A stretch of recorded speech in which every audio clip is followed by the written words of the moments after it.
Hola, muy buenas noches. Soy Lola Álvarez. Hace 5 años tuve la enorme fortuna de iniciar Los Reporteros, un programa que inmediatamente gozó de su respeto, su fidelidad y su aprecio, y que seguirá acudiendo puntualmente a su cita habitual de cada domingo. Pues bien, esta noche vuelvo a entrar en sus casas con un nuevo reto. Quiero debatir con ustedes los asuntos que están al cabo de la calle, esos temas que son Vox Populi. Y ya les anuncio que quiero hacerlo en libertad, sin tapujos, con respeto, sí, pero a las claras. Lo vamos a hacer con la ayuda de especialistas y sin ello, con personajes populares y con rostros anónimos. Queremos contar con la sabiduría de los expertos y esa otra sabiduría de la gente del pueblo, pero siempre, siempre entre andaluces. Hay otras cadenas de televisión, hay otros debates, pero ninguno expresa nuestra voz porque ninguno es andaluz. Quizá les resulte atrevida, lo sé, pero además de un debate, quiero ofrecerles un espejo, el reflejo de lo que sencillamente somos, sin orgullo localista, pero también sin complejo. Arrancamos ya.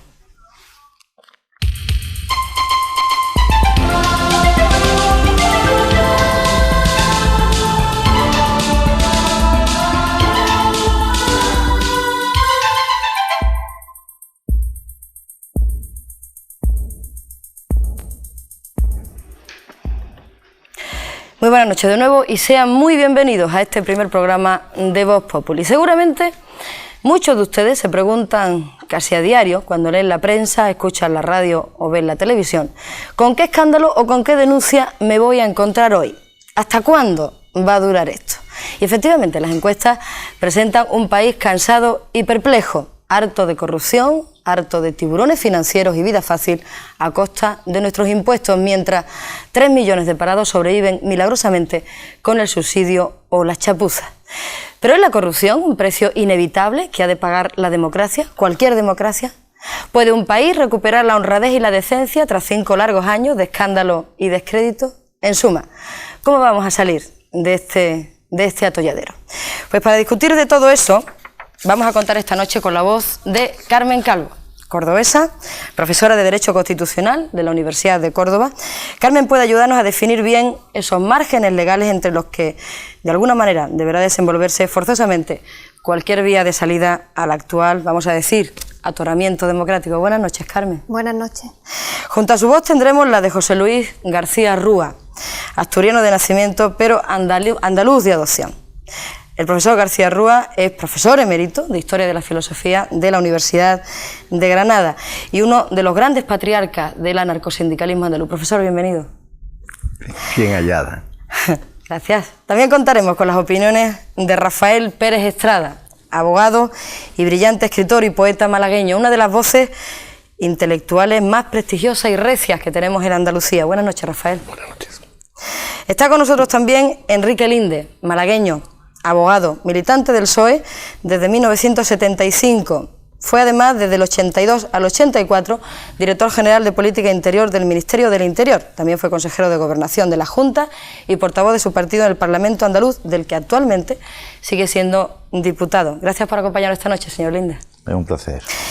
José Antonio Gómez Marín es otro de nuestros invitados de esta noche. Onubense, sociólogo, catedrático de universidad y analista incisivo. Gómez Marín es un veterano articulista de Diario 16 Andalucía, tertuliano en el programa de Luis del Olmo en Onda Cero Radio y de hace un mes comentarista en el Diario 3 de esta casa. Buenas noches, José Antonio. Buenas noches.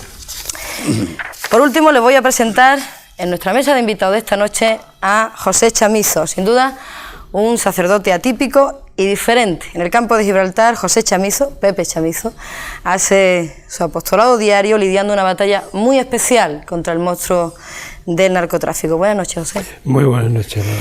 Ellos van a ser nuestros principales interlocutores esta noche, pero a lo largo del programa van a escuchar ustedes la opinión, otras voces que en su momento les iré presentando. Algunas de ellas nos están esperando ya en el barrio Almanjáyar de Granada, uno de esos barrios andaluces que poco o nada tienen que ver con la postal turística de la Alhambra. Estamos concretamente en la sede de la Asociación de Vecinos Las Cruces, que se encuentra situada entre dos de los más importantes chutaderos de la zona, es decir, puntos de venta y distribución de droga, o como los llaman los vecinos de aquí, con el eufemismo de farmacias. Hace apenas un par de horas, coincidiendo precisamente con el anochecer, han comenzado a arder las primeras fogatas callejeras y posiblemente a estas horas Algunas vecinas, un grupo de vecinas de Almanjayar, madres de familia de este barrio, estarán pateando las puertas de algunas de esas viviendas sociales que se encuentran vacías, como ellas mismas nos anunciaron esta tarde que harían. Esa fue la justificación, Lola, que nos dieron para no poder ver este debate esta noche. No obstante, me pidieron que en su nombre te presentase sus excusas. Luego, ahí están.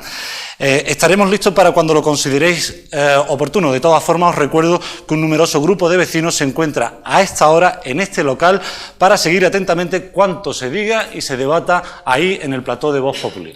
Pues muchas gracias, Pepe. A lo largo del programa volveremos a conectar contigo y con esos vecinos del barrio de Almanjayar de Granada. Por cierto, quería comentarles que estaba previsto que estuviesen con nosotros esta noche en directo los reclusos de la prisión provincial de Córdoba, para conocer cómo se está viviendo desde la cárcel este desfile de políticos y banqueros por las prisiones, pero no ha podido ser. Fíjense ustedes, hace un par de días, después de hacer nuestra petición a instituciones penitenciarias, recibimos un fax de la Secretaría de Estado de Asuntos Penitenciarios en el que se me comunicaba la imposibilidad de hacerlo, entre otras cosas, por las siguientes razones. La prohibición actual que tiene la Secretaría de Estado de Asuntos Penitenciarios de efectuar programas de televisión en directo y, por otra razón, que era la de que cualquier tipo de recluso interviniera en programas de opinión, que en opinión de instituciones penitenciarias se sale del ámbito puramente regimental y penitenciario. Ya ven, al parecer hay presos de primera, como por ejemplo el señor San Cristóbal, que han podido ser entrevistados por otros canales de televisión sin más problemas, y otros, pues no tan principales, como nuestros amigos de la cárcel de Córdoba, que no tienen derecho a tener de ese fax que le acabo de leer, no tienen derecho, digo, a mostrar su opinión en este programa. Bien, pues vamos a ir ya con lo nuestro y para arrancar este debate hemos preparado un pequeño informe que nos va a ayudar a refrescar la memoria. Vamos a verlo.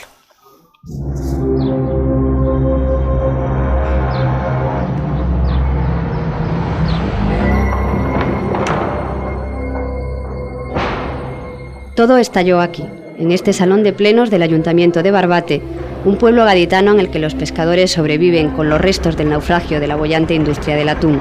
En diciembre de 1989, a punto de despedir la década feliz, el entonces alcalde, el socialista Serafín Núñez, desveló al resto de los concejales que Juan Guerra, el hermano del todopoderoso vicepresidente del gobierno, tenía interés en que se aprobara una urbanización proyectada sobre una franja de playa hermosa y baldía que el ejército usa como polígono de tiro, en el Retín. Como ejemplo a seguir por una generación de jóvenes aspirantes a yuppies, exquisitos economistas por cuya honorabilidad el mismísimo presidente del gobierno puso la mano en el fuego, altos cargos públicos condecorados por sus servicios prestados al Estado y nada menos que el director general de una institución cuya divisa advierte que el honor, cuando se pierde, no se recobra jamás.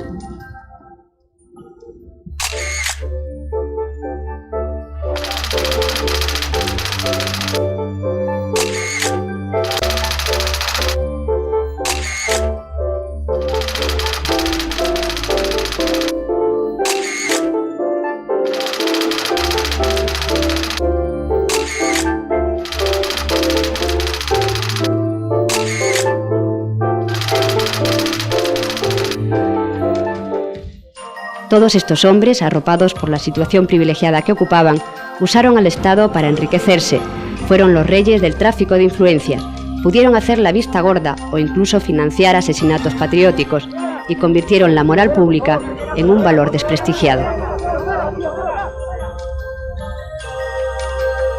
En estos 5 años, y siempre a golpe de titulares de prensa, hemos sabido que fabulosas fortunas como las de Mario Conde o Javier de la Rosa habían sido atesoradas sobre el fraude y la artimaña bancaria. Ambos, que quizá fueron los grandes sacerdotes de lo que se llamó la cultura del pelotazo, dieron con sus caros trajes de alpaca en el talego y el esplendor de los tiburones financieros. Toda la cúpula del Ministerio de Interior, presuntamente, había decidido repartirse un buen pellizco de los fondos reservados en una especie de autoliquidación por los servicios prestados. El clima se hizo tan fétido que el vendaval tambaleó hasta la bondadosa Cruz Roja. Los vocablos prevaricación, estafa o cohecho, impresos diariamente en enormes cuerpos de letra, se hicieron vox populi, y las entradas y salidas de los juzgados y las prisiones de alta seguridad, convertidas en enormes platós por la televisión, se convirtieron en rutinarias y frecuentes. Pero otras veces los grandes titulares de un día entraban en franca contradicción con los de la jornada siguiente, sin que por ello la prensa entonara el mea culpa de sus excesos. A menudo los acusados de presunta corrupción protestaron por sentirse sometidos a juicios paralelos que no respetaban su presunción de inocencia. Con la vorágine, la vida política se judicializó y los magistrados, hasta entonces funcionarios anónimos, se convirtieron en personajes estrella, capaces de irradiar idolatrías viscerales o radicales rechazos. Y aquí seguimos, esperando inútilmente a que escampe. La tormenta se ha convertido en huracán. Las encuestas retratan a un país harto y cansado. La vida nacional se ha vuelto tensa y crispada. Y lo que es peor, el diluvio de escándalos sigue sin cesar.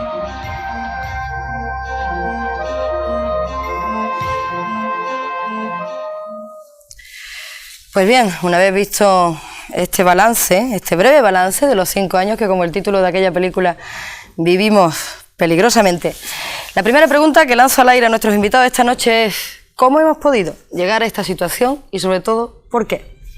Señores. Vamos, yo tengo una respuesta, pero aquí creo que pueden corregirla. Yo creo que todo, de alguna manera, conduce al Ministerio del Interior. Me da la sensación, y lo han dicho algunos columnistas de periódicos, que ha sido el ministerio donde las reformas del Partido Socialista no han llegado. El Ministerio del Interior, de alguna manera, está prácticamente complicado, incluso parece ser que hay relación, según informa la prensa siempre, en casos como Javier de la Rosa, que un exfuncionario importante de Interior trabajaba para él. Queda la duda del informe Crillón. Tenemos gente por ahí que también, por ejemplo, el gabinete del comisario Villarejo, ¿no?, que también ha trabajado oscuramente para Interior. Yo creo que las reformas que comenzó UCD se cortaron y aparecieron en Interior una serie de personajes que algunos tenían unas vinculaciones con el franquismo muy fuertes. Yo pienso que ese ministerio es el que de alguna manera ha creado el conflicto en el que estamos viviendo. Por tanto, se impone una reforma profunda de ese ministerio. Esto es lo que, a mi modo de ver, el no reformar Interior es lo que ha traído, pues bueno, pues toda esta especie de desastre de tipo en la moralidad pública, de alguna manera.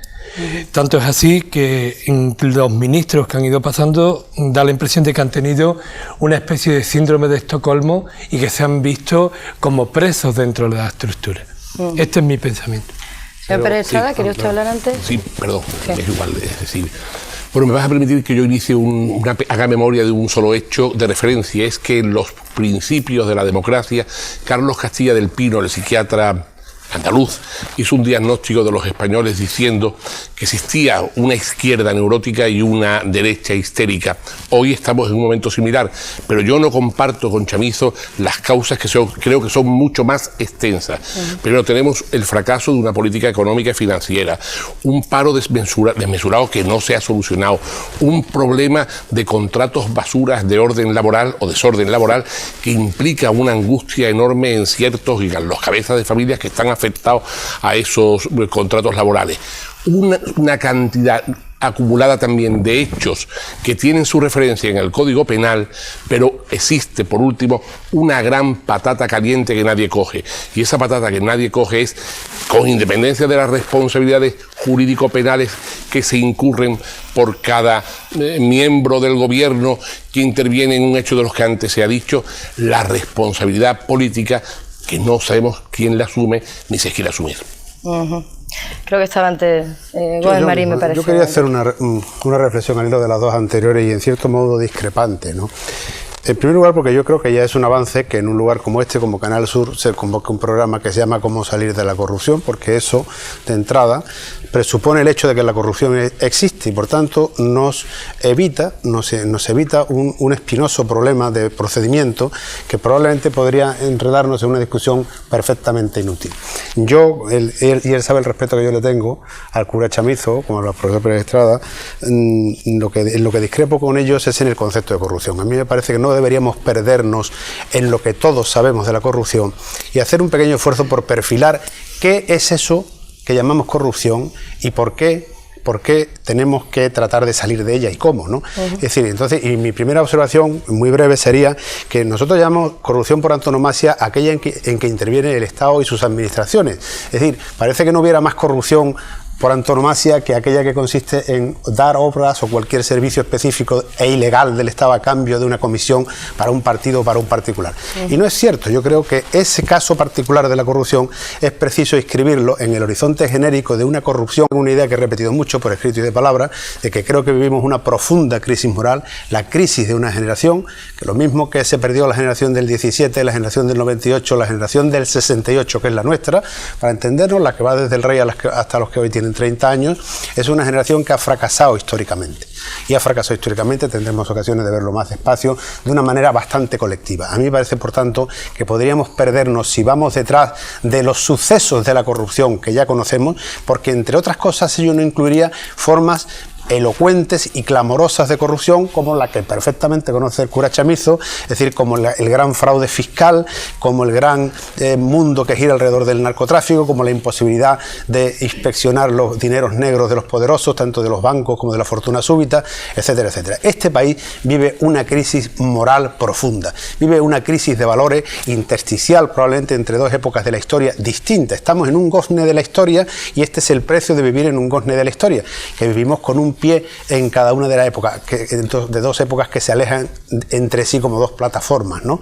Entonces yo creo que eso no es lo que no deberíamos perder de vista, porque si nos ceñimos solamente a los casos que, bueno, Chamizo ha tenido el rasgo de quererlo ceñir a una cosa que yo sé que a él le preocupa por sensibilidad muy concreta, pero yo sin decir que eso no sea verdad, lo que le he dicho hasta la última palabra, le sugeriría que lo ampliáramos y que lo archiváramos, que lo dejáramos archivado para entrar en... Perdona, Carmen, creo que tenía antes... Sí, bueno, yo creo que en este debate hay, en primer lugar, el riesgo de la generalización. Es decir, hablar de corrupción es hablar de un problema real, pero de un problema parcial. Es decir, no todo el mundo es corrupto, no toda la actividad pública es corrupta, sino todo lo contrario. Hay corrupción, ha habido casos, yo creo que graves, no solo significativos, sino graves de corrupción, que dañan muchas cosas, dañan la credibilidad de las instituciones, el afecto de la propia sociedad sobre sus instituciones, etcétera. Pero por lo tanto hay que hacer, yo creo que es un ejercicio de mesura y de objetividad, no generalizar en primer lugar, saber que estamos hablando de un problema parcial, importante, fundamental, pero parcial. En segundo lugar, ha iniciado el programa, perdón, con una pregunta que me parece, a mí me ha impresionado. ¿Este es el precio que tiene que pagar la democracia? Claro, eso significa, parece ser, no había corrupción antes de la democracia. Puede entenderse, no digo que tu intención hubiera sido esa, ni muchísimo menos, pero puede entenderse. Es decir, rotundamente no. Segundo lugar, valor de la democracia, poder poner a la luz la corrupción. La corrupción es un hecho negativo que, bueno, que no sé si siempre existirá, pero siempre es posible que exista. Siempre es posible que lo mismo que el delito es negativo y siempre es posible que exista el delito. La corrupción es un delito público, un delito que hace más daño que otros delitos. Por lo tanto, yo creo que hay no generalizar, concretar los asuntos, saber que la democracia no trae ni mucho menos la corrupción. La democracia es la única organización política, o el único sistema de organización política que puede descubrirla. Y en tercer lugar, decir que no me gustaría entrar en polémica, pero no se puede decir que no se puede simplificar tanto. La corrupción existe porque existe el Ministerio del Interior o porque el Ministerio del Interior ha funcionado mal. Creo que sería, primero, simplificar el problema. Yo diría, ojalá todo el problema fuera ese. El problema es, ¿la sociedad mantiene hábitos o vicios de corrupción? ¿El comportamiento ciudadano es todo transparente? ¿Exigimos a los políticos más, lógicamente, que al resto de la sociedad? No decir, bueno, la corrupción existe porque el Ministerio Exterior no funciona, o ha funcionado mal, o puede ser corrupto. Creo que el problema es socialmente mucho más complejo, políticamente creo que también es más profundo. Quizás, Pepe, quieras matizar algo, porque te he visto así con la cara un poco... Pero quería hablar Carmen. Vale, estupendo. Sí. De Ahora matiza. acuerdo. Yo quería decir algo creo que es muy elemental, pero al mismo tiempo básico para entendernos. No existen regímenes políticos sin corrupción. No existe modelo democrático sin corrupción que se le conozca. esto no significa que moralmente la corrupción tenga que ser admitida en un sistema como el democrático, que justamente es el que se plantea moralmente prescindir de ella y combatirla. Si yo estuviera loca, probablemente diría que una democracia como la nuestra, joven, sin tradición, que ha soportado el tejerazo y que está soportando la corrupción sin desearla naturalmente y combatiéndola, pues se está fortaleciendo. Y parecería que lo digo desde una cierta dimensión de locura. Es decir, a toda democracia parece que le corresponde su momento de emerger esa dosis de corruptela o de corrupción profunda y gorda, como en algunos casos hemos tenido en nuestro país, que es una reválida a la que se enfrenta y es donde prueba también sus armas de defenderse de ella, de inmoralizarla y de controlarla jurídica y políticamente. Dicho esto, yo siempre he tenido la sensación, respecto de los casos de los que puntualmente estamos inmersos en el país, que de los polvos de cómo se hizo la transición política en sus inicios, en la pretransición, en los prolegómenos de la transición, vienen estos lodos. Jugamos a un hiperconsenso, a una amnesia, a ningún tipo de purga, a ningún tipo de señalamiento de dedo, a un hiperpacifismo total. Nos hemos convertido en un modelo mundial de transición, estamos en todos los manuales del mundo de madurez total, y a mí me parece que todo eso era también un poco hiper falso, inflado, y que ahora tenemos resacas, catarsis, de aquellas que en un determinado momento, estamos hablando de la muerte de Franco y de todo lo que tuvimos que afrontar, probablemente en aquel momento no podíamos afrontarlo, hicimos bien. Cuando Pepe ponía el dedo en la llaga del Ministerio del Interior, es que ahí había un polvorín que no sé yo, y tendríamos que cogerlo con pinza, como decía Enrique, y con mucho equilibrio, y con mucha mesura, con mucha objetividad, hasta qué punto podíamos ponernos de frente delante de aquello. Como el otro día le voy a decir a no sé quién, es que hemos tenido a la izquierda de ministros del Interior con unas fuerzas armadas que en principio estaban preparadas y entrenadas para perseguirla. Y eso es una contradicción que hay que tomarla con una cierta cautela y con un cierto sentido común. Lo que no implica, y esto hay que tenerlo absolutamente claro, es que tengamos que disculpar, pero sí que tengamos que asumir congénitamente la corrupción en la política como la corrupción en la vida cotidiana. Y esto es bueno enfrentarlo, y antes lo comentábamos fuera de programa. Si no te das cuenta que eres alcohólico no dejas de beber, y no es conveniente la hipocresía en el asunto de la corrupción. Quizás, Carmen, una de las cosas que más fácilmente ha asumido la gente de a pie, la gente de por la calle, de toda esta historia del tema de la corrupción, es lo del dinero fácil. Lo de, por ejemplo, que en el origen de la corrupción ha podido estar ese dinero fácil que ha venido del pago de comisiones, por ejemplo, para conseguir contratos bastante sustanciosos en algunas ocasiones de las administraciones públicas. Si me permitís, quien mejor quizás nos pueda contestar a esto sea precisamente un representante del sector de la construcción que tenemos con nosotros, don Manuel Cortés, presidente de FAECODE, Federación de Asociaciones Empresariales de la Construcción y sus derivados. Buenas noches, señor Cortés. Buenas noches. Se dice que es precisamente en su sector, en el sector de la construcción, donde más frecuentemente ha sido, o está siendo, el pago de comisiones para conseguir contratas, señor Cortés. ¿Esto es así realmente? Así es. Y cuéntenos, ¿por qué se pagan esas comisiones y sobre todo cómo se hace? Bueno, eso es un tema que habría también que extenderse, porque el tema de las comisiones, yo que tengo ya una edad relativa, siempre han existido.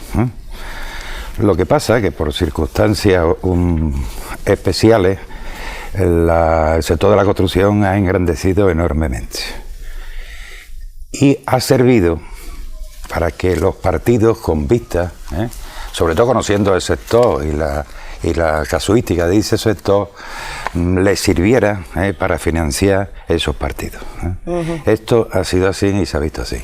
No solo eso, sino que se han creado empresas arribistas, y por si fuera poco se han dado unas circunstancias que no se tenían que haber dado, como es la contratación directa, que puede entrar el tema eso, permitir los reformados, sí. y por último que estas empresas arribistas, al no ser profesionales del sector, han consentido todas estas situaciones y han desmejorado la calidad en la construcción. Todo esto ha sido un poco lo que hemos conocido nosotros desde el sector en nuestras asambleas y en nuestras comités de control. Pero exactamente, no sé si me ha contestado, señor Corteo, no me he enterado bien, pero ¿cómo se ha hecho estos pagos? Es decir, ¿cómo se han ido haciendo? A través de, ¿cómo? En el momento en que se contrataban esas obras, ¿quién venía, qué pedía, cómo lo pedía? Bueno, esto a través de las comunicaciones que nosotros, previamente a la otorgación de esa contratación directa, se exigía un pago al constructor. ¿Ustedes han denunciado en algún momento estos temas? Se ha denunciado. Lo que pasa es que como empresa, como organización postergado no solo ante la administración, sino ante los grandes trugos empresariales, que nuestra voz no se escucha por ningún lado, porque hay unos intereses, porque hay que reconocer que los pequeños empresarios son los que sufren esas consecuencias de esas comisiones. Al final quien la paga es ese pequeño empresario, porque como bien sabe el que contrata esa unidad de obra, si tiene que pagar una comisión, lo que sí, el que de verdad la realiza, que es el pequeño empresario, va con ese costo menos esa comisión. ¿Usted conoce a esas comisiones, a qué partidos han podido ir? Pues, bueno, en los momentos que hemos conocido en ACDD, por el partido que ocupa el poder, por ser mayoritario, ha ocupado los centros más importantes, pero también conocemos que otros partidos han hecho lo mismo. Muchísimas gracias, señor Cortés. De nada. Señor Linde, supongo que no le resulta nuevo. Ya sé que tiene la mano levantada, me lo imaginaba. Sí, pero yo quiero contestar un momentito. Un momentito, Pepe, yo creo que iba aquí, tenía ya la mano levantada. Seguro que no le resulta nuevo, le decía. Yo creo, señor Linde, que la pregunta que se hace mucha gente es ¿por qué su partido no atajó esto antes? Porque casos como el que nos acaba de contar don Manuel Cortés, pues ya sabemos que han ocurrido. Lo que pasa es que yo diría que a veces hay leyendas. Las leyendas no son nunca falsas. Las leyendas a lo mejor se basan en un hecho real, pero se exageran, se extrapolan o se magnifican. Es decir, el señor Cortés ha dicho, se han pagado siempre comisiones. Me imagino que antes de la existencia de los partidos políticos también. O sea, había un mecanismo de adjudicación antes de los partidos políticos también. Luego, no son los partidos políticos los causantes de esa práctica nociva. Segundo, cuando se pagan comisiones, hay dos culpables, el que da y el que pide. Ambos son culpables, ambos son corruptos.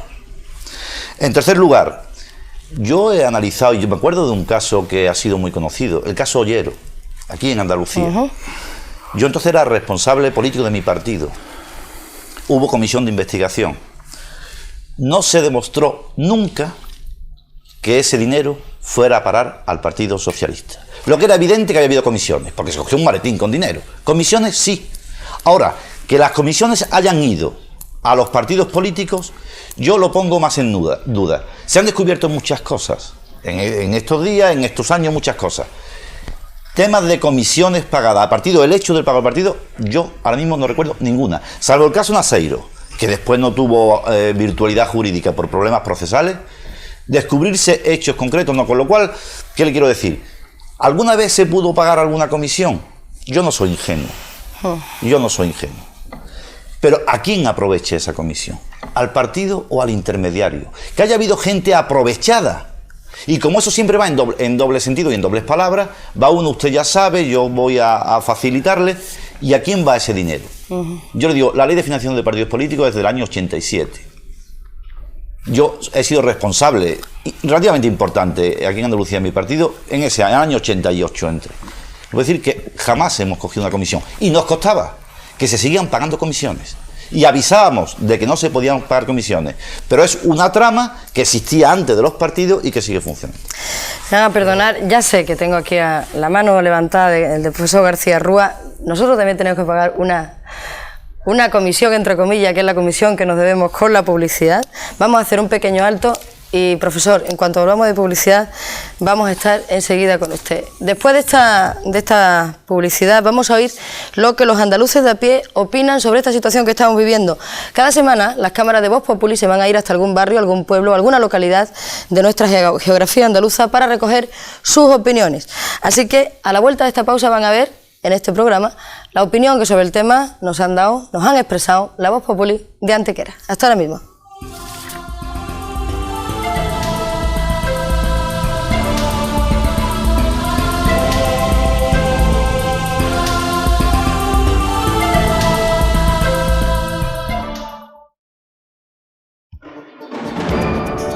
Les recordamos que tras el debate de Vox Populi, les ofreceremos como cada noche el Diario 3 con la reflexión y las noticias más importantes del día. Ven, sube, descubre el aroma cumbre, porque solo en la cumbre crece el café arábica, el más buscado y apreciado por su aroma. Nuevo Saimaz Aroma Cumbre 100% arábica.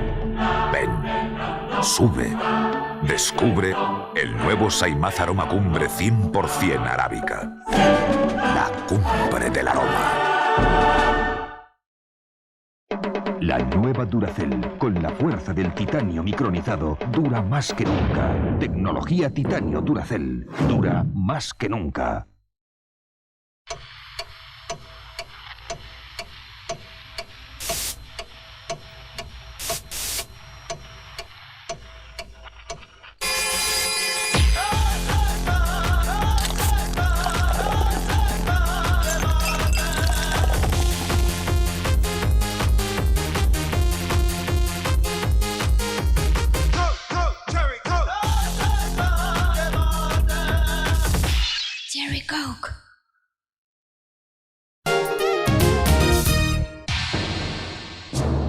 Son protagonistas de nuestro reciente pasado, fiel reflejo de nuestra historia.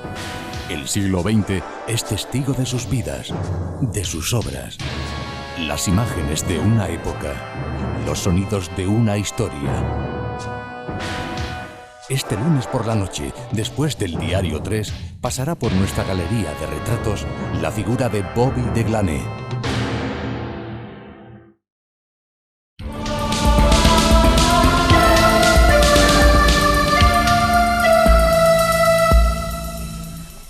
Bien, volvemos a estar con ustedes como les anunciaba. Cada semana las cámaras de Vox Populi recorrerán Andalucía buscando su opinión sobre el tema a discutir en el programa. Hoy la Vox Populi nos viene desde Antequera, en la provincia de Málaga. Como saben, es el punto central de nuestra geografía. Estas que van a oír y a ver son las respuestas de algunos de sus vecinos a la pregunta ¿cómo hemos llegado hasta aquí y por qué? Francisco, pensionista. Hombre, corrupción como siempre. Lo que es que ahora hemos enterado y antes no. Antes había muchos señores también que eran corruptos y están hoy como grandes señores. Ajá. ¿Por qué cree usted que hay corrupción ahora en España? Porque hay mucho granúa, que es lo que hay que echar abajo. A los granúas es lo que hay que eliminar. Paco Somosierra, dependiente. Que hay corrupción los políticos de siempre y se han quedado con todo lo que han podido y lo siguen haciendo. María Teresa Narbona, auxiliar de farmacia. Bastante, porque no hay mucha vigilancia y está todo un poco descontrolado ahora mismo. Cristina Ruiz, dependienta. Sí, donde hay dinero, donde hay por medio dinero intereses, siempre va a haber gente corrupta. José Suárez, kiosquero. El motivo que es no lo sé, pero bastante corrupción sí lo hay. O será por confianza de los administradores, de los administrativos, del gobierno, confianza en el personal, pero bastante. Angelines Correiras, licenciada en Derecho en paro. Porque esto es una tomadura de pelo, este gobierno que hay aquí en España, que yo no sé qué hace falta para que se vayan. Y bueno, esto es todo robar y luego nos ponen los anuncios de a quién estamos defraudando y todo esto, cuando son ellos los primeros que se llevan todo. Mari Carmen Sáez, auxiliar de clínica. Yo creo que por la libertad que la hemos cogido mal, ¿no? La libertad que esperábamos, la hemos cogido, no la hemos asimilado bien. Miguel Ángel Pineda, estudiante. Porque hay bastante corrupción y porque yo creo que lo que realmente falla son los partidos políticos. Porque yo creo que si entra también Partido Popular o Izquierda Unida va a haber la misma corrupción. Julia Anglada, profesora. Porque han sido muchos años de un gobierno con una mayoría absoluta y entonces pues se han tapado muchas cosas hasta que al final... Florian Cid, pensionista. Yo creo que hay, por lo que la prensa nos dice y por lo que estamos viendo.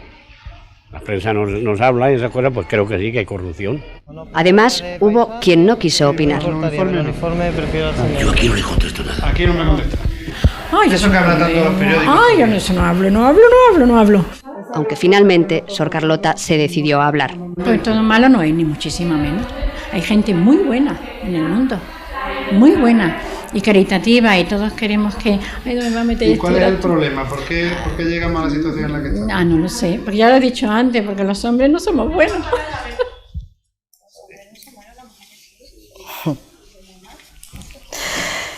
Profesor García Rúa, ¿se quedó usted con ganas de intervenir en la primera parte del debate? Sí, me quedé con ganas de intervenir y hasta de protestar. ¿Tiene usted su derecho? Quiero decir que hubo un filósofo que decía que si no había igualdad no podía haber coexistencia. Hubo otro que dijo que por no haber igualdad no podía haber coexistencia.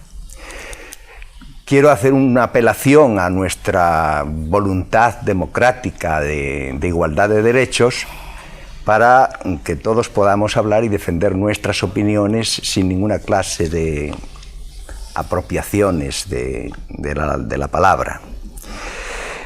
Quiero que esto sea método en nuestro coloquio, y si no, no es un coloquio democrático. Bien, yo quería decir, primero, respecto a lo que el compañero de mi izquierda dijo del Ministerio del Interior, tiene cierta razón en cuanto a que es el punto neurálgico donde se refleja una serie de cosas. Pero también yo soy de la opinión de que los miembros subordinados de cualquier ministerio difícilmente hacen algo que no esté o expresamente ordenado o al menos permitido o acerca de lo cual se haga la vista gorda, y por lo tanto forman una especie de unidad y representan el espíritu de lo que hay allí. Con esto quiero decir que ciertamente hay un resabio de franquismo que queda en la transición, pero es un resabio voluntario. Como dijo la compañera, en fin, en la transición se ha transigido con demasiadas cosas, concretamente, qué sé yo, pues a Fraga Iribarne pues se le ha mimado, se ha dicho expresamente y en voz alta que con Fraga Iribarne en la oposición el Partido Socialista podía tener 100 años de poder, y no hace mucho todavía, cuando Fraga Iribarne pues discrepó de otros miembros de su partido, desde el Partido Socialista fueron voces escuchad a Fraga Iribarne. De manera que ahí, de alguna manera, está patente un poco los polvos a los que aludía la compañera, que pueden haber traído en buena parte estos lodos. De manera que el problema es más general. Yo estoy de acuerdo con el compañero en que hay, digamos, un arco muy grande de problemas y de cuestiones donde la corrupción es patente, es manifiesta y es operante. Hay no sé qué les ha parecido a ustedes la encuesta, las opiniones que hemos recabado de los vecinos de Antequera, pero a mí se me ha quedado la respuesta, me parece que se llamaba Florian Cid, este vecino, que decía Gómez Marín que hay corrupción porque lo dice la prensa. Bueno, siempre hay que decir algo, ¿no? Hombre, yo quisiera antes que nada decir una cosa, que yo también reclamo el derecho a un coloquio democrático. No creo que sea patrimonio del anarcosindicalismo el deseo de democracia en los coloquios ni en todo lo demás, es patrimonio de todos los demócratas. Yo me siento muy democráticamente aquí, tal como estábamos. Me encanta que nos sintamos todos tan democráticos, esperemos que sigamos no hay ningún así. problema. Y puestos a eso, damos la palabra. Estupendo. Pues eso. Entonces, yo lo que quería era hacer unas discrepancias previas, pero contesto a tu pregunta. Sí. Lo de la prensa me parece que no tiene ningún sentido. O sea, la prensa ha cubierto un papel importante en esta etapa, entre otras cosas porque ha habido instituciones que han dejado un hueco vacío. La prensa ha hecho de fiscal, la prensa ha hecho de juez, la prensa ha hecho de policía, y encima nos dicen que somos los culpables de las situaciones que describimos. Es en la famosa historia del asesinato del mensajero, ¿verdad? Porque somos el que trae la mala noticia. Pero nosotros, yo creo que, cuando empleo ese plural, lo empleo de una forma estrictamente abstracta, la gente de la prensa ha cubierto una labor absolutamente imprescindible y sin la cual me atrevería a decir que la democracia hoy apenas se sostendría. Pero ¿piensas que la preocupación de los medios se corresponde con la preocupación de los ciudadanos? Pues yo voy a decir que esa historia de lo que interesa a la gente, que dice por ejemplo González y dice otra gente, eso quien lo sabe es la gente. Y cada vez se compran más periódicos, por tanto a la gente le interesa lo que los periódicos dicen. Pero voy a decir una cosa importante, yo creo que hay medios que exageran que exageran eso que se llama el tremendismo o eso que se llama el sensacionalismo en la transmisión de la noticia. Pero también ocurre que es que la realidad española está viviendo una etapa absolutamente desmesurada. Entonces la desmesura no está solo en el tratamiento de la noticia, sino en la propia realidad. A mí, en cierto modo, yo discrepo de la compañera que ha hecho una exposición muy brillante y muy concreta. Pero, sin embargo, yo no creo que sea un coste congénito de la democracia. Lo que sí creo es que hay determinados modelos económicos, por ejemplo, el propio del capitalismo financiero, que implica necesariamente corrupción. Es decir, nosotros vivíamos en un sistema capitalista de toda la vida, y decía el señor que siempre había habido intercambios dudosos, llamémosle así. Y es verdad, pero el capitalismo viejo tenía una cosa, es decir, era el intercambio de cosa por dinero, de cosa por cosa, de cosa por servicio. Tenía un cierto grado de reificación, que decían los filósofos del asunto, ¿no? Mientras que estamos viviendo una etapa del capitalismo en el que ha desaparecido la cosa del proceso productivo. Un tío toca un timbre en Londres y arruina un banco en Bangkok o viceversa. Y en este proceso intangible, en el que la riqueza se ha hecho invisible, en el que los valores son meras nociones, en el que la telemática está jugando un papel que desborda absolutamente la posibilidad de fiscalización, en este esquema es en el que se ha producido la corrupción de manera inevitable. Esquema que impone el sistema de producción capitalista en su fase financiera, porque insisto, yo no creo que estemos ya ni siquiera en capitalismo postindustrial, sino en una fase que me parece que sería preciso definir como fase de capitalismo financiero. Mientras eso exista, será probablemente un coste de la democracia, pero yo no creo que toda democracia, porque eso sería como si en un hospital un médico al entrar al enfermo le dijera, es que no existe la salud perfecta, no existe el ojo hemétrope, nadie tiene la visión perfecta. Evidentemente, pero yo quiero que usted me ponga una gafa para yo poder ver en condiciones. Pues yo quiero vivir en una democracia y estoy convencido de que se puede vivir en una democracia. Aquí ha habido esencialmente, y con esto concluyo, como yo decía antes, una crisis de valores que atañe a la sociedad casi entera, que por sectores, en la medicina, en el comercio, en la industria, en la función pública, vayamos al sector que vayamos, entre nosotros. Ha dicho la autoridad que hay periodistas que han cobrado de fondos reservados, pero no ha dicho qué periodistas son, y yo quiero saber qué periodistas son los que han cobrado de fondos reservados. Yo también me gustaría a mí conocerlo. Nosotros también queríamos saberlo. Y finalmente quería decir una única cosa. Alguien ha señalado ya una pieza que no se puede perder de vista. Creo que ha sido muy desafortunada el factor en este proceso, en la coincidencia con una larga etapa de mayoría absoluta, porque esa etapa de mayoría absoluta ha hecho posible supuestos como el de las cuentas de esta casa en que estamos, el escándalo de esta casa donde el director se atrevió a decirle al Parlamento, señoría, yo vengo chungo de papeles, y no le pasó nada. El escándalo de la Expo, por ejemplo, de unas cuentas que nunca se verán porque se estropea el archivo óptico o porque el presidente del gobierno dice que la documentación es intransportable.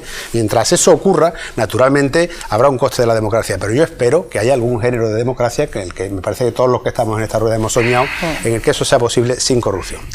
Tenemos un par de manos levantadas. Carmen estaba moviéndose un poquito nerviosa ya en la silla por un montón de alusiones.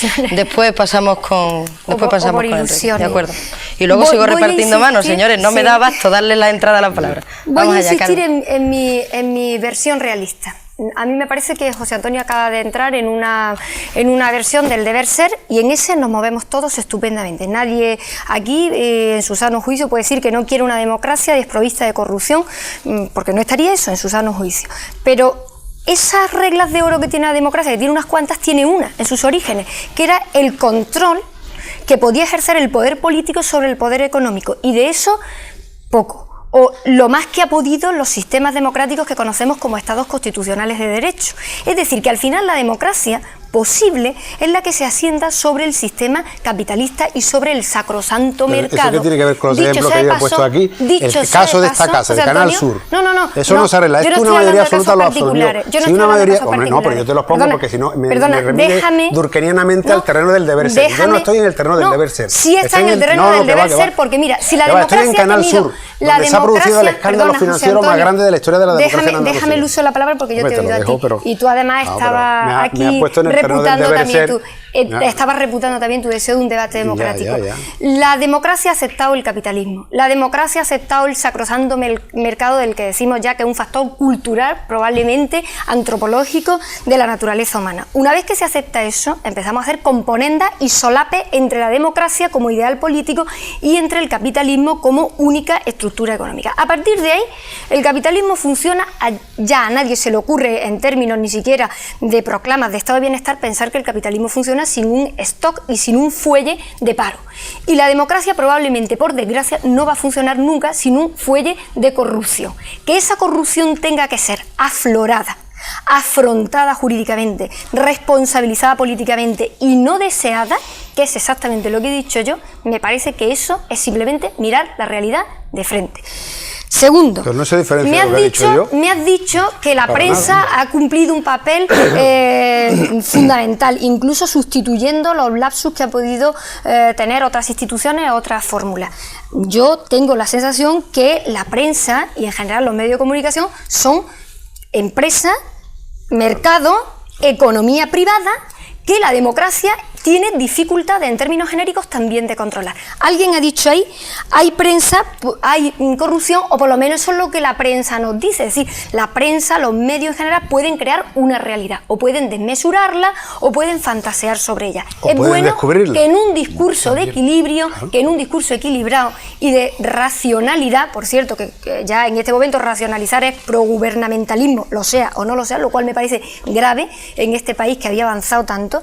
Hay que enfrentarse con eso, la desmesura del potencial que desarrollan los medios de comunicación en una sociedad, como tú bien has dicho, que toca un botón aquí y se mueve en el quinto pino cualquier cosa. Y eso hay que asumirlo.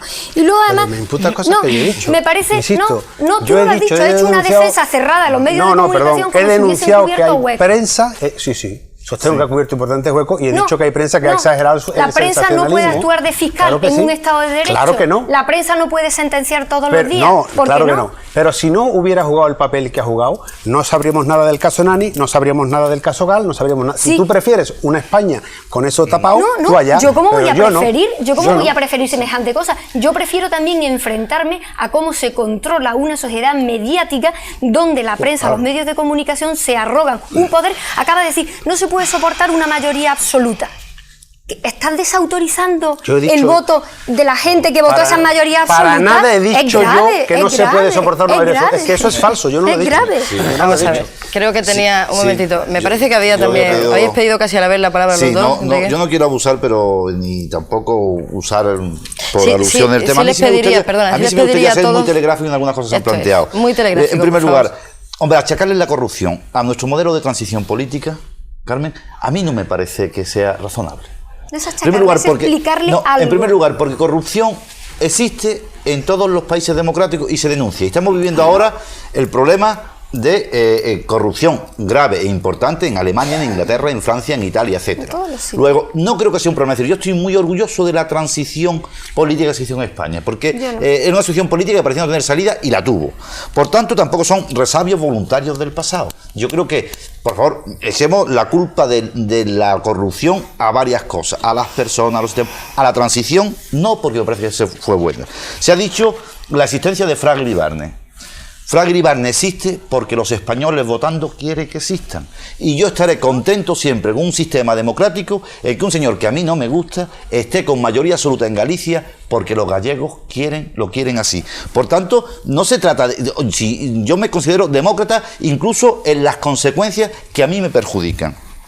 En tercer lugar, no se puede achacar, y se ha dicho, que el problema es de la mayoría absoluta. El problema de la corrupción no puede ser de la mayoría absoluta. La mayoría absoluta es un resultado democrático como otro cualquiera. Como otro cualquiera, o lo he entendido así, perdón.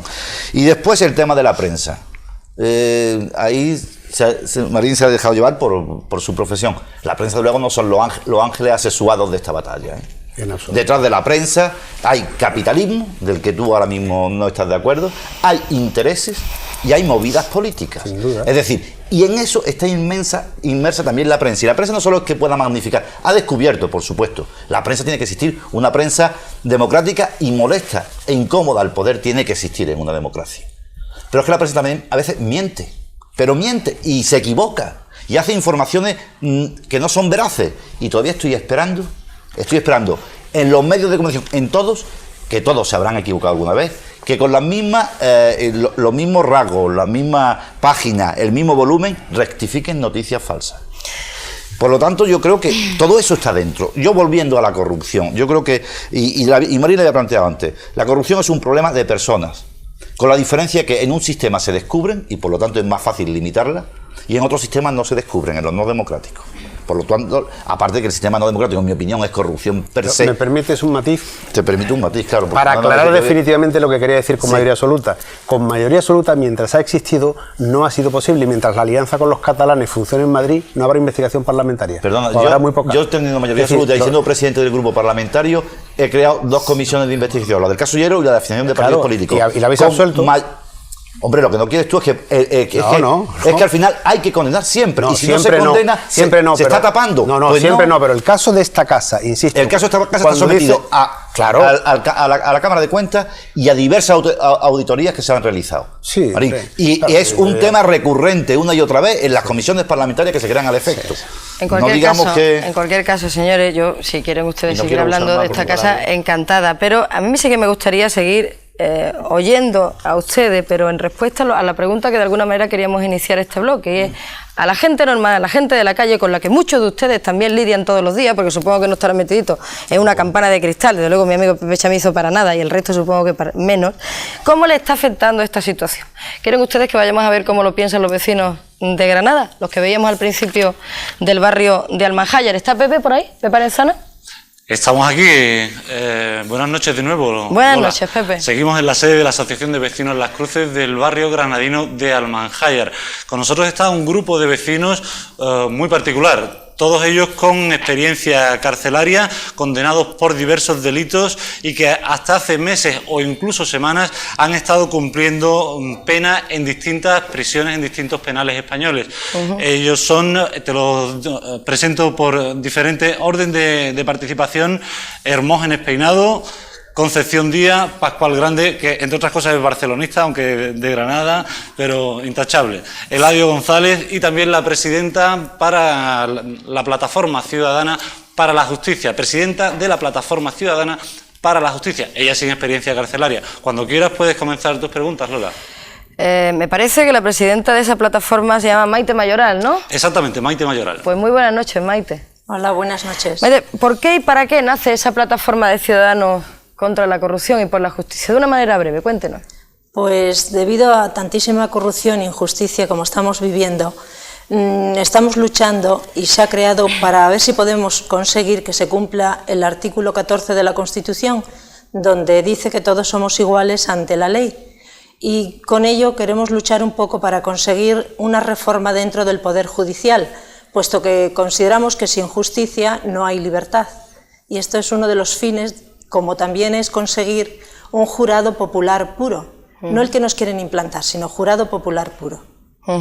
¿Qué número de afiliados tiene en este momento, de miembros, tiene esta plataforma, ahora mismo aquí en Andalucía? Bueno, ahora mismo estamos creándonos y no somos un número masivo, pero sí nos estamos extendiendo a nivel nacional, puesto que ya estamos en diversas partes de España. ¿Y qué tipo de acciones han llevado a cabo hasta ahora? Pues hasta ahora estamos manifestándonos delante del Consejo del Poder Judicial en Madrid, todos los viernes de 6 a 7 de la tarde. En Granada queremos comenzar, una vez pasada Semana Santa, para el día 28 de abril, también haciendo estas manifestaciones en la Plaza Nueva, así reivindicar por todas estas injusticias que está sufriendo hoy la sociedad. Pues muchísimas gracias, Maite. Creo, Pepe, que tenéis por ahí, me ha parecido oírte a Eladio y a Pascual, que creo que acaban de salir hace poco de prisión, ¿es así? Es correcto, Eladio, que ha cumplido una larga pena, y Pascual Grande. Pues quería preguntarles a ellos, ¿me oyen bien, Eladio y Pascual? Sí, claro. ¿Me oyen bien, no? Sí. Quería preguntaros, ¿se ha comentado en la cárcel, o cómo se ha comentado en la entrada en ella de personajes, pues yo qué sé, tan importantes como pueden ser Mario Conde o Roldán o el señor Vera? Son cosas que no se comentan. No porque nos damos cuenta de lo que pasa después. Y son cosas que lo mismo entra, lo mismo se van. Y son cosas que, como sabemos cómo va la cosa, pues no le damos importancia. Pero supongo... Además, mire, a raíz de eso, mira lo que está pasando. Yo me he pegado 12 años esperando un código penal y ahora resulta que el gobierno lo quiere dar porque ha entrado esa gente. Yo lo veo bien, que lo den, pero estamos viendo las diferencias que hay. Pues si no llega a ser por ello, pues... Muy bien, pues muchas gracias. No sé si eres Eladio o Pascual, perdón. Sí, Eladio. Quería preguntar... A ver, ¿quién eres, Concepción? No, perdona. A Pascual Grande tienes ahora mismo, creo, en pantalla, ¿no? Ya, Pascual. Pascual, ¿tú crees que la justicia es igual para todos en este país ahora mismo? Pues no, porque ellos que, claro, el poder del dinero, pues la justicia para todos no es igual, porque la Constitución española y el Código Penal se dice unas leyes que son claras, ¿no?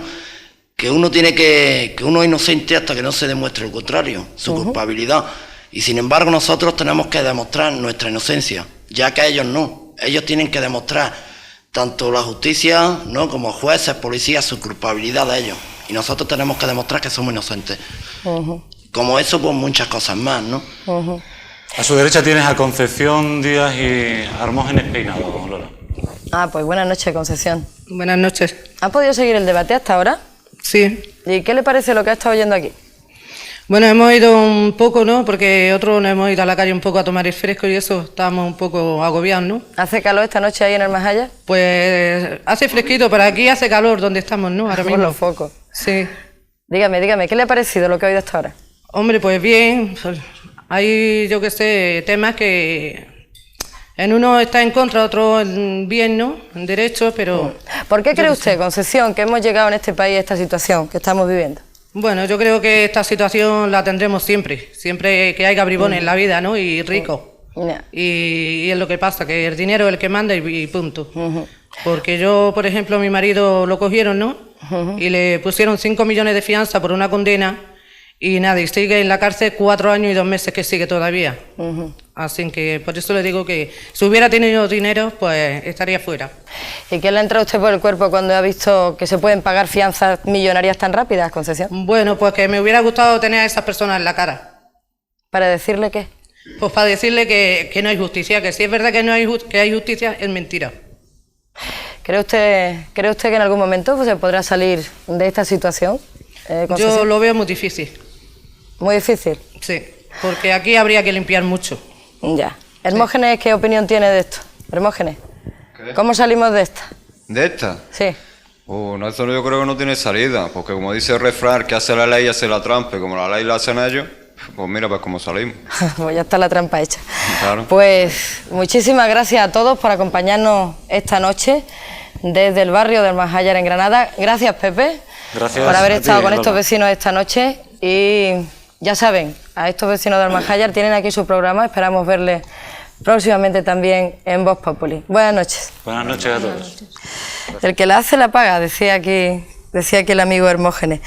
Se me estaba pensando, se me estaba abriendo la cabeza cuando los he oído, que quizás haya muchos ciudadanos de la calle que se estén preguntando lo que yo me pregunto en este momento. Quizás la primera condena que se le tendría que poner a toda la gente que se ha visto implicada en casos de corrupción es que devolviera lo que se ha llevado, que empezara pagando, ¿no?, y devolviendo los dineros. ¿Qué piensan ustedes de esto? Profesor García Rúa. Voy a hablar un poco de lo que se dijo anteriormente, para retomar un poco la pregunta que has hecho tú. Sí. Sobre todo aludiendo a Vox Populi, al título del programa. Sí. Y que todas las intervenciones que hemos visto ahí son intervenciones claramente negativas respecto a la situación, es decir, reconocedoras de la corrupción y de la importancia de la corrupción, y sin embargo, cuando se alude a los votos, al voto del pueblo y demás, lo hacen por representantes que tratan de poner mesura a esto, de acotar el problema, no es como de quitarle hierro al problema. Y este no es el caso. El problema no es para quitarle hierro, el problema está en la calle, lo estamos viendo ahí, y por lo tanto tratar de aguarlo, tratar de camuflarlo, tratar de echar cortinas de humo encima de él, no lleva a ninguna parte. Y no lleva a ninguna parte tampoco el tema de la verdulera de tú más que yo. Porque no, es decir, si yo voy a justificar mi propia corrupción porque el vecino es un corrupto también, tampoco eso es un argumento, ¿no? De manera que el argumento está en un análisis objetivo de la situación, cómo se produce, por qué se produce, y es en ese caso donde no hay lugar a ninguna clase de tapujo. Decir que la corrupción, por ejemplo, es una cuestión de falta de principio o de que estamos en una época gozne, como dices tú, y que dentro de esa se encuadra como una especie de epifenómeno o de una cuestión más, no creo que sea. Primero, porque, bueno, ¿por qué hace 5 años no hablábamos de corrupción? o hace 10 años, o hace 20 años? ¿Por qué en Italia mismo no se hablaba de la corrupción hace 30 años? Es decir, que son fenómenos que existen y se producen, y si se producen tienen una etiología y tienen unas causas, y es a la etiología y a las causas a las que hay que ir y no deben de ninguna manera ser enmascaradas. Sería muy interesante, ahora que ha hecho la referencia a Italia, oír la opinión de otro invitado que tenemos aquí en grada. Carlos, ¿dónde está? Ahí. Es Carlos Elordi, corresponsal en España del Diario de la República. Muy buenas noches, Carlos. Buenas noches. ¿A qué te está sonando todo lo que estás oyendo aquí esta noche? Ha habido referencias claras a Italia. Tú que conoces bien tanto Italia como nuestro país, ¿a qué te está sonando, Carlos? Pues una corrupción, ¿no? Evidente. O sea, que te suena nuevo. Si me preguntas por la diferencia, ¿no? Y por las similitudes y diferencias, en sustancia el fenómeno es idéntico. En cuanto a las dimensiones, claramente el problema en Italia es muchísimo mayor. Si definirlo en pocas palabras, en Italia la corrupción es un sistema, o ha sido un sistema, y un sistema organizado, del que no se escapaba nadie. Es decir, en Italia lo sorprendente en Italia era que un político de los partidos que han gobernado durante los últimos 20 años, y no olvidemos que era una coalición de partidos, que un político no estuviera corrupto era una sorpresa, o que en España todavía, aunque puede ser que haya muchos, o se sospecha que haya muchos políticos corruptos, o que la corrupción abarca bastante gente, todo el mundo, incluso las personas que critican más el fenómeno, o que están más sorprendidas por el fenómeno, consideran que es una minoría de los cuadros de los partidos políticos. Es un sistema en la medida en que desde la cúspide de los partidos se organizaba la corrupción. Se organizaba inicialmente como mecanismo de financiación de los partidos cuyos gastos han crecido en términos de crecimiento no mucho menos que en España, solo que se partía de bases de tiempo muy superiores. Es decir, en 20 años los gastos electorales de los partidos han ido creciendo, las necesidades de financiación han sido cada vez mayores, y el sistema, la única manera de engrasar ese sistema era que la gente, los que andaban gestionando estas cosas para coger dinero para el partido, se llevaran dinero. Un dato: el proceso de manos limpias iniciado por los jueces de Milán, que ha durado 2 años, ha llevado a la cárcel a 2.500 cuadros, fundamentalmente cuadros políticos. Hay otro tipo de gente también, pero fundamentalmente cuadros políticos, una minoría de gente, de empresarios. Entonces, las dimensiones del fenómeno son totalmente distintas. El impacto también, en la medida en que era un sistema, la única manera de resolver el problema en Italia era quitar el sistema. Y quitar el sistema significa que los 5 partidos que han gobernado Italia en los últimos 20 años y uno de ellos en los últimos 50 años han desaparecido del mapa. Era la única manera de resolver el problema. Ese entramado de partidos cuyo poder se extendía por toda la sociedad, quitarlo de medio. Han desaparecido el Partido Democristiano, el Partido Socialista, el Republicano, el Socialdemócrata y el Partido Liberal. También en España la situación es distinta. La democracia es más reciente, la capacidad de articulación de los partidos en la realidad es mucho menor. Existe un reparto del poder también, a pesar de la mayoría absoluta del PSOE, que, visto desde el lado italiano, solo ha durado 12 años. Estamos hablando de un partido como el Democristiano que lleva 50, y entonces ya señores que nacían, se hacían viejos, incluso morían con ese partido. Entonces la realidad también de la solidez política del fenómeno es también distinta, ¿no? Con toda esta historia por medio, ¿con qué ojos se nos mira en Europa ahora a nosotros? Pues mira, en el giro de muy poco tiempo han pasado 3 sensaciones. Hablo de lo que se puede decir de cómo se nos mira en Europa a través de lo que escriben los periódicos. Yo no sé. Pues inicialmente como sorpresa, con una gran sorpresa, porque la sensación esta que decía la señora profesora, ese mito de la democracia española pura, maravillosa, etcétera, perfecta y fresca, había calado. Y entonces ha habido una sorpresa, y dice, estos ya se han enfangado tan rápido. Primera sorpresa. También por los personajes, la juventud, etcétera. Segundo, como diciendo, bueno, pues ya están en el mismo lío que todos. Esa ha sido la misma sensación, porque no solo la corrupción es un problema político y un problema social y un problema moral en Italia, que es el sitio donde más dramático, sino es también en Francia, así los casos de corrupción en Inglaterra, en Alemania, veamos lo que hay en Bélgica, etcétera.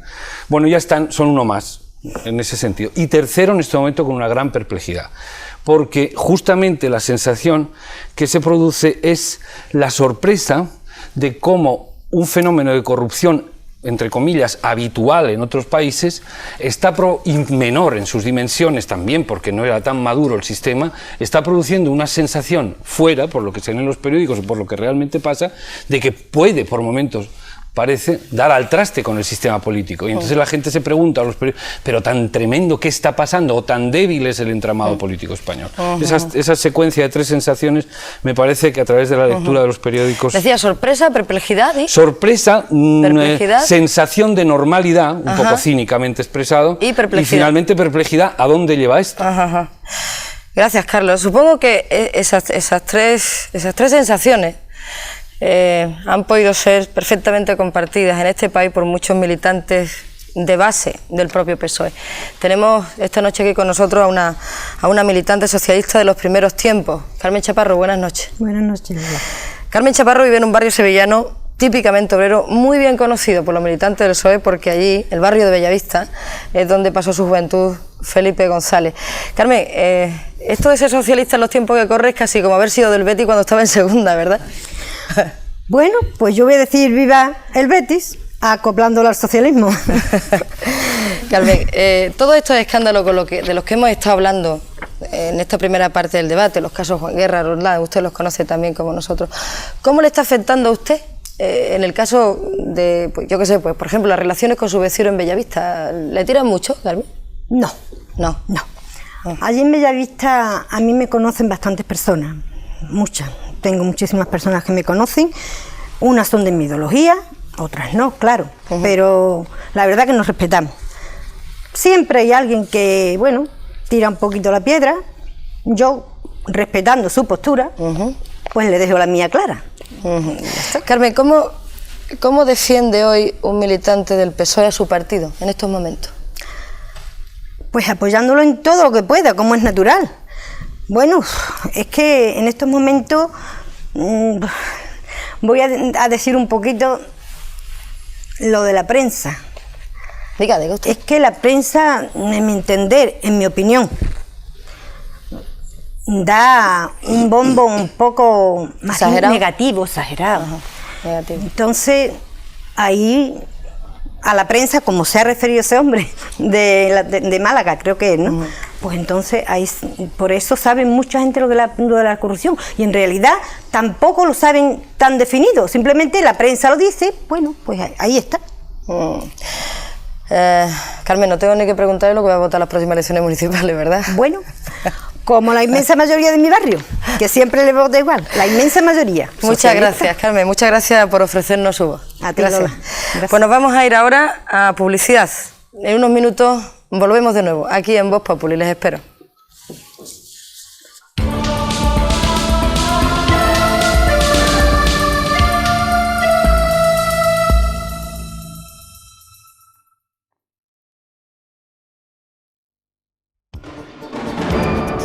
Les recordamos que tras el debate de Vox Populi, les ofreceremos como cada noche el Diario 3 con la reflexión y las noticias más importantes del día.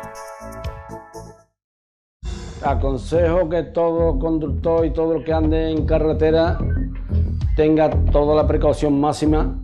Yo me veo en una silla de ruedas con una pierna menos por un accidente de tráfico y aconsejaría a que los andaluces conocieran estos problemas, y para ello les invito a que vean el martes en el equipo de investigación.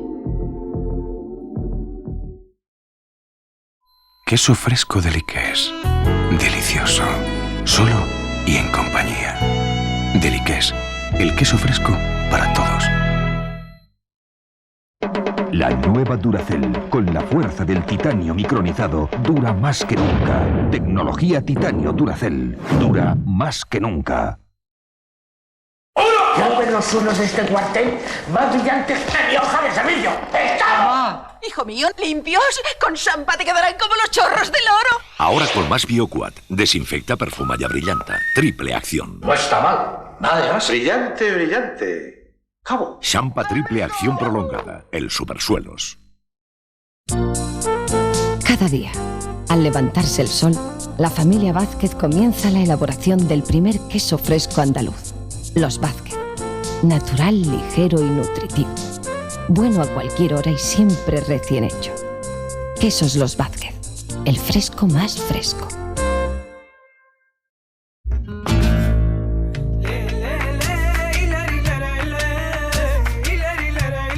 Manzanilla Las Medallas, Bodegas Arbueso, Sanlúcar.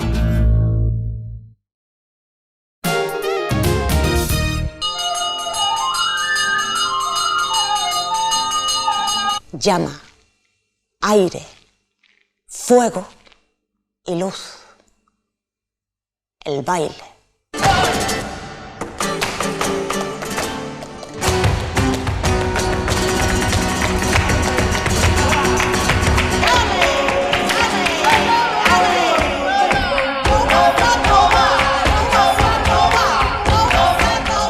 La danza es una de las manifestaciones artísticas más antiguas que se conocen del pueblo andaluz. De ella, de su evolución, de su transformación en baile flamenco, de su relación con las danzas sagradas de la India,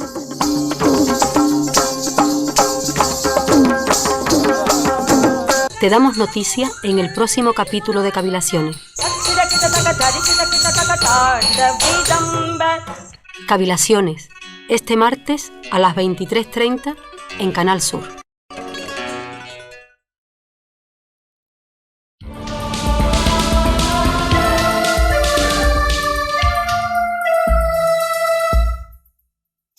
Bien, volvemos a estar con ustedes. Ya hemos visto en la primera parte de este debate, más o menos, cómo hemos podido llegar a esta situación que estamos viviendo y de qué manera les está afectando a los ciudadanos de a pie. Pero realmente interesante es saber cómo vamos a poder salir de ella. Vamos a oír, en este vídeo que van a ver ahora, vamos a oír a ver algunos rostros de andaluces ciertamente populares, muy bien conocidos de todos ustedes, que nos van a dar sus particulares recetas para cómo salir de esta. Yo realmente, salida, no soy un líder político y por lo tanto no tengo respuestas ni programa. Mi propia reflexión gira en torno a que han acabado con nuestros sueños. En general, la propia clase política o la clase empresarial o los gobernantes, en el amplio sentido de la palabra de este país, han acabado con los sueños. Yo creo que la solución puede ser, puesto que el pueblo ya prácticamente ha perdido la confianza en los políticos que nos dirigen, que todos se sometan de nuevo a eso, a ver si le vuelven a dar la confianza. Por lo pronto hace falta tomar en serio las reglas morales. Es decir, no se puede jubilar un orden moral, ni unos principios éticos, no se pueden jubilar. Debe volver otra vez a ser pan nuestro diario las reglas morales. Yo como madre de familia numerosa diría eso, que practicar con el ejemplo en todo, porque la corrupción y todo lo que está pasando ahora está entre todos nosotros. Tenemos que poner entre todos remedio para que eso se llegue a conseguir. De no ser así, si vamos a criticarnos y a censurarnos y a no rectificar y a no mejorar situaciones, no lo conseguiremos nunca. Pensaba que bueno, que los italianos eran los reyes de los escándalos en Europa, pero parece que nosotros estamos ahí luchando arduamente por ganarnos también el puesto, ¿no? La solución consiste en contemplar una cosa es el hombre como un ser que tiende hacia el goce, a gozar, a ser feliz y a ser plenamente él. Y no un personaje que triunfa socialmente y económicamente. O sea, yo creo que eso es si la gente es feliz, no tiene por qué procurarse esa especie de triunfo social que consiste en ser rico y poderoso. Bajo mi punto de vista, yo creo que la salida de la crisis de este país se fundamenta en la confianza del pueblo, y para eso supongo de que debe de haber cambios a nivel político o a nivel de la mentalidad de los políticos de este país, ¿no? Bueno, pues algunas ideas ya nos han ofrecido estos rostros de andaluces ciertamente populares. Rafael Pérez Estrada. Perdón, yo quisiera continuar una cosa muy breve respecto a lo que se había dicho antes. Es decir, para mí creo que el problema de la corrupción es un problema, como dice Cazorla, es el iceberg. Siempre la corrupción se ve. Decía Carmen con mucha gracia hace un momento que solo es incorrupto el brazo de Santa Teresa. Pero lo cierto es que la corrupción tiene un marco de referencia sancionable en el Código Penal. Lo que pasa es que cuando se judicializa la vida política hay que contraer responsabilidades. Y a la pregunta tuya que me haces respecto a cuál es la salida siempre tiene que ser democrática. Y la salida está prevista en la Constitución. Y la salida es, o se adelantan las elecciones porque asume el propio presidente del gobierno un gesto de responsabilidad y de autocrítica, o entonces se va a una moción de censura o se espera que termine la legislatura y se convoque nuevamente las elecciones. Quiero decir que solo puede haber a esta crisis, a estos hechos y a esta tensión que se ha producido una salida democrática. Hay una pregunta, Rafael, que no me quedaría tranquila si no se le hiciera a un poeta como tú eres. Hay quien piensa, Rafael, que en toda esta historia de escándalo no solamente se ha perdido la ética, sino que se ha perdido también la estética. Y la elegancia. Y la elegancia, ¿verdad? Lo vi decir antes de ayer a Antonio Frías, un profesor de lógica, que la elegancia se conlleva con la ética. Y se ha perdido, ya que me invocas como poeta, una cosa que dice Victoria Camps, y es que la responsabilidad es un sentimiento, y el sentimiento pertenece al mundo de la lírica y al mundo de la comunicación más expresiva. Señores, ¿alguna idea más para esta salida? Que quieran, pero sí, séanme breves, Muy breve. Que creo que tenemos ya al señor Manzanares en Madrid y se nos van a acabar la posibilidad de enlace.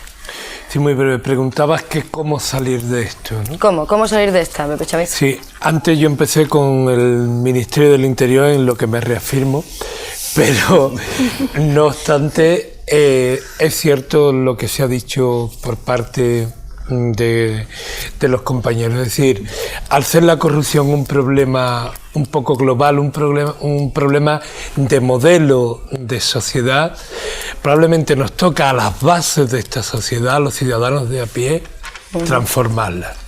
¿Cómo?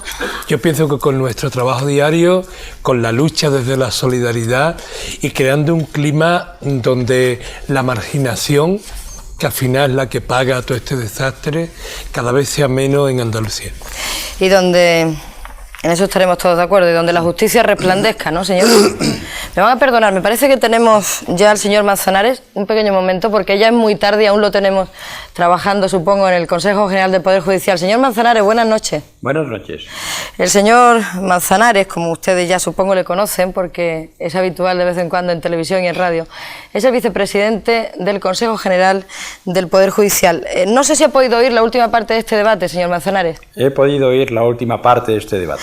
Estamos apuntando en las últimas intervenciones a cómo salir de esta situación que estamos viviendo en el país. ¿Usted tiene alguna receta, señor Manzanares? Pues quizás tenga alguna receta, una receta bastante popular. Díganosla. Y consiste primero en no perder la esperanza y en no perder la capacidad de soñar. Estamos en una democracia y en las democracias puede haber muchas sombras, pero el conjunto siempre es positivo, siempre es bueno y siempre es alentador. Sí, perdón. No, iba a decir que a partir de ahí conviene recordar que de otros casos más difíciles, de otras situaciones más difíciles hemos salido.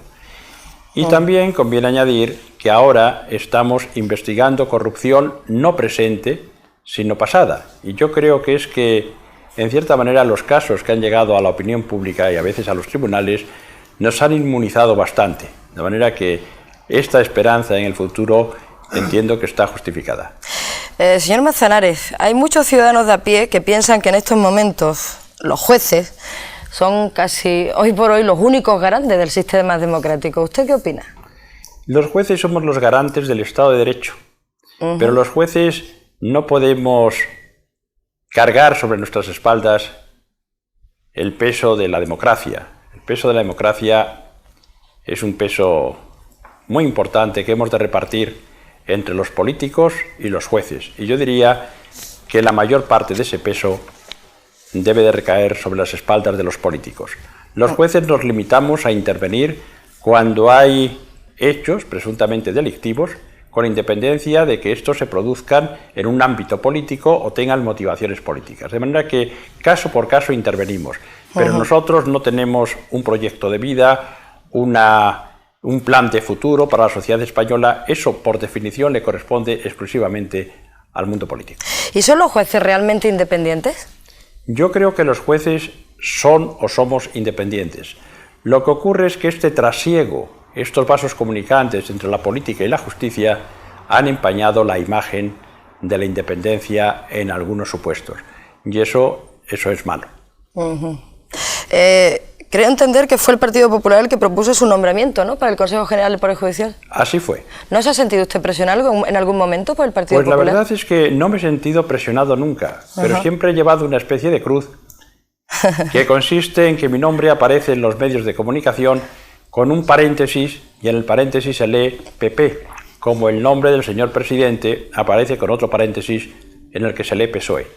De esa forma soy totalmente partidario de que la elección de los vocales del Consejo de Procedencia Judicial se haga precisamente por los jueces. Una última pregunta, señor Manzanares. Dirigentes del PSOE han llegado a hablar de establecer algo así como una especie de amnistía o de ley del perdón. Por su parte, el Partido Popular, por boca de su presidente, el señor Aznar, ya anunció en algún momento que cuando lleguen al gobierno no piensan mirar por debajo de las alfombras, en frase textual, digo, del señor Aznar. ¿Cree usted que la clase política tiene un verdadero interés en acabar con la corrupción? Yo tengo que pensar que la clase política quiere acabar con la corrupción, pero sobre todo me interesa señalar que entre la clase política y el principio de legalidad, que es el que aplicamos los jueces, hay una diferencia. Los jueces tenemos que aplicar la ley, caiga quien caiga. Decía usted al principio, cuando le preguntaba yo por la receta, que usted sobre todo tiene esperanza. Nosotros también tenemos esperanza. Muchas gracias por acompañarnos en nuestro programa, señor Manzanares. Muchas gracias a ustedes y muy buenas noches. Buenas noches. ¿Algún comentario a las palabras? Por mi parte me preferirá y me parece surrealista que una persona del criterio y de la responsabilidad judicial invoque el sueño como una salida, la esperanza como una salida para una crisis, cuando esa salida hay que hacerla desde la realidad. Me parece verdaderamente lamentable, poco serio y yo diría, pese a todo lo que representa, surrealista. Surrealista. Yo quería hacer una matización en función de las penosísimas declaraciones que hemos oído en los reportajes grabados, que revelan un profundo pesimismo generalizado entre la gente. La gente está harta, parece, y cansada, luego, y además busca ya respuestas. Desde luego, contra ese pesimismo no vamos a luchar fácilmente, es sacrificando el buco de la prensa y sacrificando el buco de la justicia. Es decir, no me extraña que esos expresos salgan diciendo que no creen en la justicia y que la justicia es solo para pobres, porque, entre otras cosas, desde las más altas instancias del Estado se está desprestigiando la administración de justicia y aquí lo acabamos de ver ahora mismo, especialmente por los representantes de más significado perfil político, se desprestigia sistemáticamente un elemento constitucional de imponderable peso en el sistema constitucional, que es la prensa. Esto también es la prensa. Poder decir aquí esto a una militante socialista también es la libertad de prensa. Sí, señor. Carmen. Sí, yo quería decir, porque me imagino que es la última vez que voy a hablar, que salida... ¿Qué salida le encuentra? Como decía Rafael, las previstas. La responsabilidad es personal y el Código Penal, personalmente aplicado a los corruptos, porque un Estado de Derecho se rige por el principio de la personalidad en la responsabilidad penal. Segundo, las políticas previstas, con muchísimo respeto. Adelanto de elecciones generales, moción de censura si es que se puede, agotamiento de la legislatura, y todo eso dependerá de la batalla campal que del uso político de la corrupción estén haciendo en este momento los partidos políticos, con lo cual el gallinero se agranda y ahora no lo agranda la prensa, sino que lo agrandan ellos solos, pues como dijo Foucault, desgraciadamente la política es la guerra por otros medios, y esto no lo digo desde la ingenuidad, sino que lo digo con bastante conocimiento de causa y tristeza. Y tercero, yo me identifico con una de las intervenciones de una mujer, me sumo a ella con conciencia de género, porque me parece que ella ha tenido una lógica postconvencional de este asunto de la política y de la corrupción. La democracia no es solo elecciones, sentencias, jueces, Estado de Derecho, etcétera, etcétera. Es moral, virtudes personales, virtudes públicas. Muy bien Victoria Kant cuando propone que las virtudes que las mujeres sabemos ejercer en la vida cotidiana y en la vida doméstica son baluartes que podemos sacar a la vida pública, y comprar bonos de moral y reinyectar moral a la democracia sin cursilería y sin grandes crisis de nada, porque el modelo sirve y al modelo hay que reforzarlo prácticamente casi desde no la viga ajena, sino desde la viga propia, que también hace falta dosis de eso. Estupendo, Carmen. Te ha llevado el primer y hasta ahora único aplauso de esta noche. Profesor García Rúa. Creo que estaba pidiéndolo hace un rato, ¿no? Sí. Yo quería decir que... Séame muy breve, por favor. Sí, seré todo lo breve que pueda. Decir sencillamente que fórmulas mágicas no existen. y que por lo tanto el problema es un problema de fondo que compromete la política, compromete la economía, compromete el sistema y, en fin, compromete la generalidad.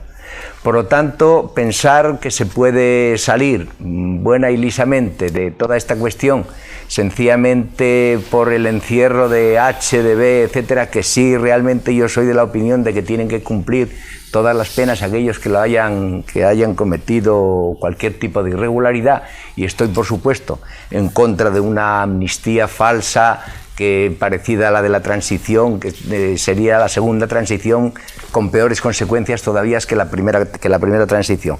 Pienso en suma y para el problema es un problema social, no es un problema exclusivamente político. No es un problema tampoco exclusivamente de sentimientos, no es un problema individual de que yo soy bueno y el otro es bueno, etcétera, etcétera. Es un problema de estructuras. Es decir, si hay transformación personal y no hay transformación de estructuras, no arreglamos nada. Si hay transformación de estructuras y no hay transformación personal, tampoco arreglamos nada.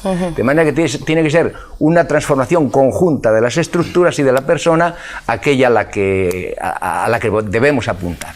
Y esto no puede hacerse sin un planteamiento general, sin una crítica y, por supuesto, sin una lucha concreta y que apunte a todo eso.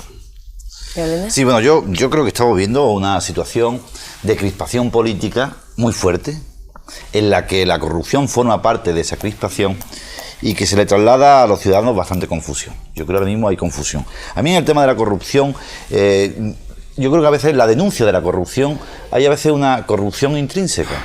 O sea, la denuncia de la corrupción se utiliza muchas veces como arma política, bien para defenderse de ella o bien para atacar. Y mientras no rompamos eso, mientras no denunciemos la corrupción por corrupción, sino corrupción como instrumento para desgastar al gobierno, desgastar a la oposición o a un partido o a otro, estamos no profundizando en la corrupción. La denuncia de corrupción tiene ese problema. Por tanto, para salir de la situación, primero, delimitar la corrupción a sus justos límites. Después, no mercantear con la corrupción, es decir, no utilizar la corrupción en su denuncia o en su defensa como persiguiendo un exclusivo fin político. ¿Qué es lo que pasa ahora mismo? Ahora mismo los casos de corrupción son importantes en cuanto afectan o al partido del gobierno o a personas políticas muy significadas. En cuanto eso no es así, esa persona decae en su actividad política o deja de ser el partido del gobierno, el tema decae absolutamente. Ese es otro tema. Y el otro es la delimitación de los campos. Quiero ser breve, pero se ha hablado. Yo creo que la confusión también se debe a que es difícil ahora saber qué papel social, no papel jurídico constitucional, qué papel social están jugando los jueces o algunos jueces. Los jueces estrellas yo creo que hacen confusión. Y yo creo que fue un error, y lo tengo que repetir, personalmente lo digo. La introducción de jueces en las listas de los partidos para volver a salir, eso crea una enorme confusión. Por tanto, yo creo que delimitar esos campos es importante. Aunque hay una asignatura pendiente que me voy a extender, es quién es el Poder Judicial y quién controla el Poder Judicial, que también son hombres. Ángel Asensuado. Un clavo saca otro clavo. El Poder Judicial solo lo puede controlar el Poder Judicial. ¿Ya? Eso es un axioma democrático. Es una asignatura pendiente la democracia. Bueno. ¿Quería usted decir algo muy breve, profesor? Sí, no, tan brevemente que el problema, el panorama, digamos, del campo judicial no forma una unidad. Es decir, que si por un lado tenemos que digamos que el mundo juega un determinado papel al que se aludió aquí, el país juega otro determinado papel y ABC, por razones contrarias, juega también otro determinado papel. O sea que se puede deslindar perfectamente cuáles son los campos. País y ABC, por razones diferentes uno de otro, uno el Estado, otro el gobierno y el otro justamente por lo contrario. Y de la misma manera ocurre en el campo judicial. ¿Por qué los presidentes están del lado del gobierno? ¿Por qué Pascual Sala? ¿Por qué Tomás Valiente? ¿Por qué Rodríguez Piñeiro? ¿Por qué estos dos nuevos nombrados para el Constitucional?